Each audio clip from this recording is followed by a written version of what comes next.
మళ్ళీ దాన్ని మీరు ఏం చేయాలి, కట్టెల పొయ్యి మీద మట్టి కుండలో నైట్ నానబెట్టి కట్టెలు పెట్టి వండి మార్చి అరిటాకు వేసుకుని నేల మీద కూర్చుని బాసి పట్టేసుకుని తినండి.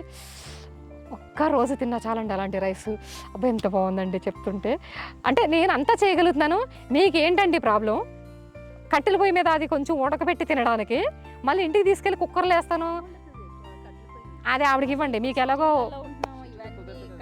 పోనీ సరే గ్యాస్ మీదే వండండి, కుండలో వండండి, దేశీ ఆవు పాల మజ్జిగ పెరుగో లేదంటే సాంబార్ వేసుకుని తినండి. మళ్ళీ ఆ పప్పు మళ్ళీ రోడ్డు మీద తేవద్దు, మళ్ళీ దేశీ కందిపప్పు తీసుకోండి. ఫుల్ ఫ్లెడ్జ్డ్గా మారండి, అవకాశాలు ఉన్నాయి, మేము మీకు పరిచయం చేస్తాము. ఎక్కడ దొరుకుతాయి మేడం అంటే నా దగ్గర రండి కంపల్సరీ.